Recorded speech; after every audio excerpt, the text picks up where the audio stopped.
Eh bien le bonjour à tous, j'espère que vous allez bien. On se retrouve aujourd'hui dans Actu, série où l'on couvre l'actualité du MotoGP et on a de nombreux sujets pour cette vidéo parce qu'on a le Sachsenring qui arrive à la fin de la semaine, donc on essaie de tout condenser en une seule vidéo. Il y a de quoi dire et il y a de quoi faire. Bref, si ça vous plaît, pensez à vous abonner, à lâcher un petit like, c'est parti. Alors je suis désolé, on va tout d'abord commencer cette vidéo par une très mauvaise nouvelle. On va revenir sur la blessure d'Alex Rins. C'est quelque chose que vous avez peut-être raté, c'est survenu lors de la course sprint du samedi parce qu'on n'a tout simplement pas vu le crash d'Alex Rins.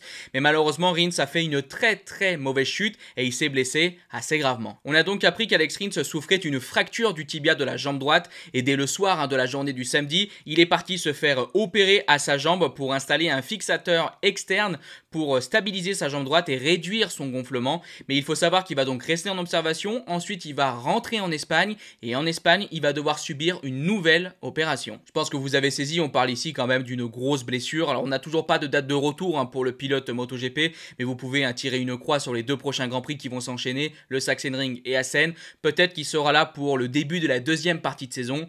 Mais voilà, on se pose encore toujours des questions. Donc bon, je sais pas trop comment on peut terminer tout ça, j'ai juste envie de vous dire qu'on souhaite le meilleur bien sûr au pilote catalan et on espère le retrouver très vite en pleine forme. Et on va continuer avec des choses un peu négatives, alors par contre vachement moins graves, on va parler de Marco Bezzecchi et de sa course du dimanche qui a été assez décevante, lui qui roulait à la maison. Il avait fait une course sprint où il a terminé deuxième, il était très performant et je pense que vous avez été pas mal à être assez étonné de voir un Marco Bezzecchi en difficulté dimanche, il a fini 8ème, et il nous explique qu'il a tout simplement eu un problème étrange sur sa moto. Dès le départ, dans le troisième virage, j'ai compris que ça allait être une course très difficile. Je n'avais aucune sensation à l'avant et nous devons comprendre ce qui s'est passé car la moto est la même qu'hier et nous n'avons fait aucun changement. Même dans le combat, j'étais très proche de Jack Miller et Aleix Espargaro, mais à un moment, j'ai perdu le contact. Je suis désolé aussi pour le public qui nous a soutenus tout le week-end et qui espérait peut-être quelque chose de différent de moi aujourd'hui. Ce qui s'est passé est très étrange. Mais nous pouvons récupérer immédiatement au Sachsenring et continuer. Et malheureusement, on va pas avoir plus d'informations sur le sujet. En tout cas, si vous posiez la question de pourquoi Marco Bezzecchi a semblé plus en difficulté dimanche, bon, voilà, il y a eu apparemment un souci. On verra si Marco Bezzecchi va en reparler, qu'il nous donnera plus d'informations là-dessus. Mais on se rappelle que du coup, on avait vu un Francesco Bagnaia critiquer un petit peu sa Ducati, même si c'était du coup la Ducati de 2023. Là, on parle bien sûr pour Bezzecchi de la Ducati de 2022. Mais ouais, cette machine, elle paraît très parfaite quand on la regarde de l'extérieur, mais ça reste une moto et des problèmes techniques, il peut y en avoir, il y a encore des choses à améliorer sur cette machine, c'est comme ça. Bref, dommage quand même qu'à la maison, que Marco Bezzecchi ait pas pu tirer le plein potentiel de sa moto. C'est comme ça. Et on va donc continuer avec un sujet sur Marc Marquez qui est extrêmement déçu après sa course au Mugello et on sent un Marquez assez tendu, assez énervé. Il a fait des propos très peu flatteurs par rapport à sa moto, par rapport à Honda en général. Et vous allez voir, on se rend encore un peu mieux compte dans quel bazar ils sont actuellement. Et surtout, moi ce qui m'a pas mal étonné, c'est que Marquez, il a pas tendance à faire des propos très négatifs, très à charge par rapport donc à sa moto, par rapport au constructeur japonais. Là, on a senti que Marquez en avait globalement gros sur la patate. Il parle donc tout d'abord de sa chute. J'ai fait une erreur quand j'ai chuté. Cela se produit avec la moto que nous avons. Vous ne comprenez pas ce qui se passe. Mais l'avant se ferme, puis au virage suivant, je suis sorti large. Je ne peux pas conduire trop agressivement. Et quand on connaît le style de Marquez, c'est bien sûr un gros souci. Il continue en disant « Vous pouvez gagner en Allemagne, mais cela n'aidera pas. Nous devons trop risquer. Mir s'est blessé vendredi, Rins hier. On doit trop risquer. On veut gagner, mais c'est trop dangereux. Et on prend des risques pour bien faire. Pas même pour gagner. Il y a tellement de choses qui ne vont pas avec cette moto. Dans tous les virages, j'ai perdu du terrain. Dans la ligne droite, ils m'ont rattrapé. Au départ, ils m'ont dépassé à cause d'un problème signalé hier. Nous devons travailler et faire un changement d'ici la fin de saison. Vous en voulez toujours plus. Notre travail est de recueillir des informations, de transmettre des idées. Les ingénieurs au Japon doivent continuer avec cette ligne et apporter de nouvelles choses. S'ils ne les apportent pas, ils ne peuvent pas être testés. Parfois, il est difficile de savoir ce qui se passe au Japon. Ce qui en vient et ce qui n'en vient pas. Pour le moment, depuis le début de la saison, nous n'avons reçu qu'un seul châssis. Pas grand chose d'autre. Nous devons en recevoir beaucoup plus pour combler l'écart avec les autres constructeur. Alors je vais m'arrêter là sur les déclarations, il y a eu beaucoup d'autres choses qui ont été dites par le pilote espagnol, mais je pense que là vous avez bien cerné le problème. Marquez est totalement frustré, on en a ras le bol de ce qui se passe aujourd'hui chez Honda. Pendant pas mal d'années, quand Marquez était blessé, que c'était compliqué, on nous a dit oui mais bon Marquez était pas là, Honda voulait pas s'investir en MotoGP, machin, très bien. On a bien sûr critiqué ça parce que c'était totalement honteux.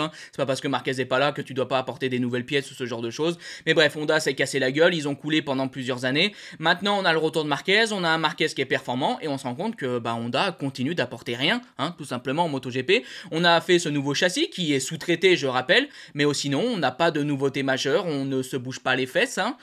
Et je comprends pas, et ça commence franchement moi à m'inquiéter, parce qu'on parle du plus grand constructeur mondial de moto, on parle historiquement du plus gros constructeur en MotoGP, et il se passe plus rien. Alors on a toutes ces rumeurs hein, qui parlent d'un départ possible hein, des constructeurs japonais, de Yamaha, de Honda. Moi je suis toujours en train de vous dire que je pense pas que ça va se faire, mais quand je vois là l'investissement aujourd'hui de Honda en MotoGP, je m'inquiète. Je m'inquiète énormément. Parce que là, c'est pas une question de ouais, on n'a pas un pilote gagnant ou je sais pas trop quoi. On a un Marquez et on le voit qui est quand même capable d'aller chercher des choses, qui pousse, qui se donne, qui est en forme physiquement. Et pourtant, Honda ne fait rien. Et cette moto, elle continue de plonger année après année, année après année, année après année. Et on a l'impression qu'on va de plus en plus au fond des abysses. Et comment on peut entrevoir aujourd'hui quelque chose de mieux si Honda ne se met pas au travail et qu'on n'apporte pas de nouvelles choses, qu'on n'essaie pas de changer la manière de faire? Moi, j'ai l'impression de voir un peu une marque morte aujourd'hui, en tout cas un intérêt qui est mort pour le MotoGP. Et je vous avoue que ça commence à me faire peur. Alors je sais pas comment on peut terminer ce sujet d'une autre manière qu'en disant qu'il va falloir réellement se bouger les fesses chez Honda. On parle beaucoup de Yamaha, mais Yamaha apporte quand même des nouveautés. Alors peut-être que c'est pas suffisant, peut-être que c'est pas la bonne façon de faire. Et c'est vrai que ces nouveautés qu'on apporte semblent pas fonctionner et on n'arrive pas à trouver une ligne directrice qui permet de régler les problèmes de la machine. Mais au moins chez Yamaha on a bossé. Pendant la pré-saison on a vu énormément de nouveautés. Chez Honda on a l'impression qu'il n'y a plus rien, on ne fait plus rien, on ne bosse plus. On n'apporte plus rien. Voilà, voir Marquez chuter tous les week-ends, voir Honda 14, 15, 16, ça semble déranger plus personne. C'est normal. On va finir à un moment où les constructeurs japonais vont attirer plus personne. Hein. Parce que là, on a vu déjà avec Yamaha qu'ils avaient du mal à trouver des nouveaux pilotes performants pour remplacer par exemple possiblement un Morbidelli. Si à côté Marquez venait aussi par exemple à quitter Honda, moi je vous le dis, il va pas y avoir de grands pilotes qui vont vouloir signer sur cette machine. On parlait par exemple des rumeurs avec Pedro Acosta, mais là aujourd'hui Pedro Acosta, faudrait qu'il soit totalement fou pour signer sur cette moto. Aujourd'hui, la Honda, ça va être le 3e, 4e, 5e choix des pilotes. Ça va être bon, voilà, je vais chez Honda parce que je veux une place en MotoGP. Alors qu'on parle, et je me répète, du plus grand constructeur de l'histoire du MotoGP. Mais quand on voit ce qui se passe depuis des années, je commence vraiment à me demander si finalement Honda a vraiment aujourd'hui encore de l'intérêt pour le GP et de l'intérêt pour espérer apporter un projet gagnant et de regagner des titres, regagner des victoires, ou est-ce qu'on est là parce qu'aujourd'hui on a signé un contrat et qu'on attend tout simplement 2026 pour partir de la catégorie. Et je suis désolé, mais je vais encore enfoncer un petit peu le clou sur les constructeurs japonais. On va voir les propos de Franco Morbidelli par rapport à Yamaha après cette course du Mugello. On a toujours eu l'impression que Morbidelli voulait continuer avec Yamaha pour encore 1 ou 2 saisons et que justement il essayait d'aller chercher de bons résultats cette saison pour rester avec la marque japonaise. Et vous allez voir qu'il a insinué des choses avec des propos qui m'ont pas mal intrigué en faisant comprendre que il a peut-être pas totalement lui aussi envie de continuer avec Yamaha. Il a déclaré: je m'en fiche. Il faut que je me concentre pour être le meilleur professionnel possible, le meilleur pilote possible. Je ne roule pas par rapport à mon futur ou mon contrat, je roule par rapport à ma passion. Discuter avec Lynn. Est-ce que je veux obtenir une année de plus chez Yamaha? Discuter avec Lynn. Alors je sais pas vous, mais cette dernière partie de déclaration, moi me fait comprendre que non, Morbidelli n'a pas aujourd'hui envie de continuer avec Yamaha. Et tout ce que j'ai pu vous dire précédemment sur Honda, tout ça, ça se confirme. Aujourd'hui, qui a envie de continuer chez les constructeurs japonais? La situation est tellement compliquée, les motos sont tellement compliquées, on a une façon de faire au Japon qui est tellement difficile par rapport à ce qu'il faut en MotoGP, qu'aujourd'hui, plus personne a envie de continuer. Et même un Morbidelli qui pourrait bien perdre sa place en MotoGP, on a la sensation qu'il préférerait perdre sa place en GP que de continuer encore des saisons avec Yamaha. Et je me répète, mais comment on en est arrivé là? Yamaha était champion du monde en titre en 2021, vice-champion du monde en 2022, vice-champion du monde en 2020, Honda c'est la même chose, de nombreux titres de champion du monde. Comment en quelques saisons on a pu tomber aussi bas où on a l'impression que tout le monde veut fuir ces deux marques? Ouais, je suis dépité, tout simplement. Moi, ça me dépite parce que oui, j'aime les constructeurs européens. Je suis très content de voir Ducati, je suis très content de voir KTM, je suis très content de voir Aprilia, vous le savez. Moi, j'adore ça et je suis bien sûr ravi de voir que les constructeurs européens grandissent et explosent maintenant aujourd'hui en MotoGP. Mais moi, ça me plaît aussi de voir que ces constructeurs historiques comme Yamaha et Honda continuent d'être performants. Et aujourd'hui, c'est pas qu'ils sont en difficulté, c'est qu'ils sont vraiment extrêmement loin.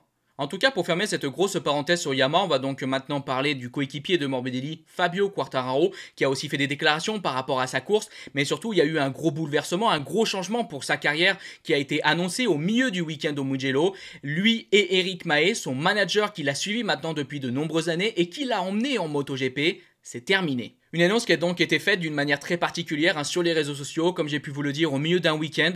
Eric Maes est quand même quelqu'un de très important pour Fabio Quartararo, très important dans l'entourage de Fabio.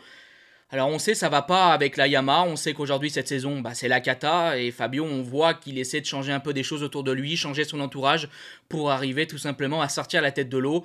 Alors est-ce que ça va marcher ou non, je n'en sais rien, bien sûr. J'espère qu'on va arriver à avoir des jours un petit peu plus beaux pour Fabio parce que là en ce moment on a l'impression qu'on va de négatif en négatif et plus on avance et plus ça semble de plus en plus difficile quand on voit les déclarations de Morbidelli, quand on voit les déclarations de Fabio, quand on voit les déclarations par rapport à cette Yamaha, qu'on voit tout ce qui peut se passer aujourd'hui autour du constructeur japonais, autour de Fabio. Je me répète, je vois pas comment aujourd'hui ça peut réellement aller mieux dans les jours, semaines, mois qui suivent pour Fabio Quartararo. Et justement, Fabio Quartararo est aussi revenu sur sa course du Mugello où il déclare pas mal de choses et il nous explique que Yamaha et lui ont fait une grosse erreur. On se lit ça. J'ai dit ce matin que je ne me sentais pas bien avec le pneu médium, mais l'équipe a dit que le soft ne tiendrait pas, alors on a pris cette décision. Je n'ai pas insisté sur cette décision, mais je pense que c'était une grosse erreur de notre part. Sur le premier moment, c'était difficile et c'est un choix que je devrais prendre plus personnellement à l'avenir. Ça me touche parce que je pense que j'aurais pu faire beaucoup mieux. J'aurais pu me battre pour quelque chose de mieux. J'aurais pu me battre pour quelque chose de beaucoup mieux. Je sais que mon rythme est beaucoup mieux que ce que je viens de faire là. C'était ridicule. Donc voilà. Les temps sont durs, mais il faut continuer à travailler, il faut continuer à donner son maximum, et même si là c'est difficile en ce moment, il ne faut rien lâcher. Il faut s'améliorer surtout sur des choses qu'on peut vraiment faire parfaitement, sur des choix de pneus, sur des pressions de pneus. Il faut qu'on fasse ça à la perfection, car on a déjà beaucoup de complications, alors il faut réussir à faire ça à la perfection. Alors bon, je pense que ça va conclure ce sujet sur Yamaha, mais aussi techniquement un peu le sujet entre Honda et Marc Marquez.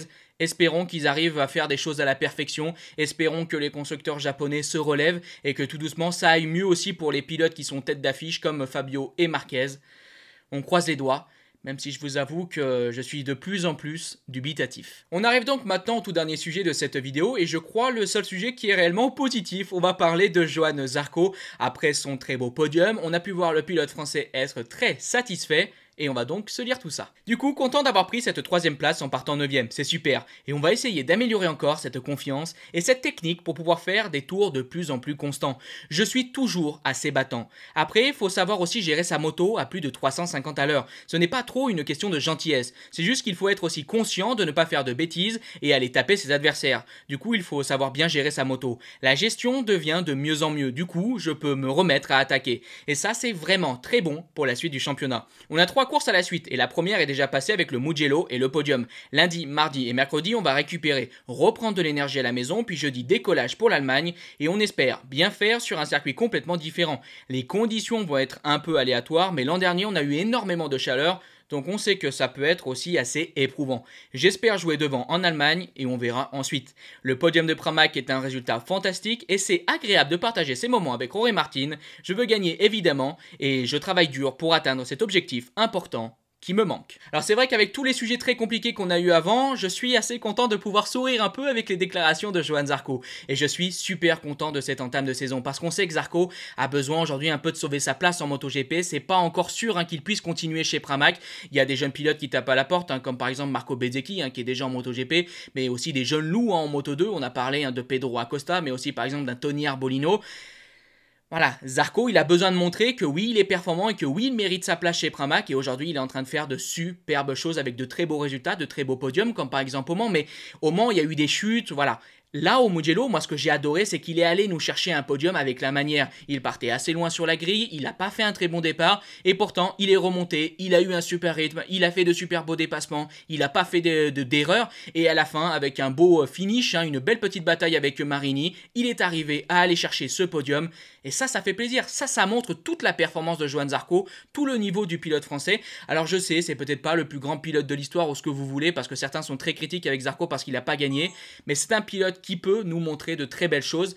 Et maintenant, j'espère, comme d'habitude, et on finit toujours souvent comme ça sur ce genre de sujet, j'espère qu'il arrivera à aller chercher cette fameuse victoire que l'on attend tous. Donc voilà, pour moi on est donc arrivé à la fin de cette très grosse vidéo. Je vous avoue qu'elle m'a épuisé, les chaleurs, tout ça, très compliqué à tourner. Mais bon, j'espère qu'elle vous a plu, et si elle vous a plu, n'hésitez pas à la liker, partager, commenter. Je vous donne aussi donc rendez-vous vendredi pour le débrief de la P1, P2 du MotoGP au Sachsenring. Allez, je vous dis bye bye les potes, ciao.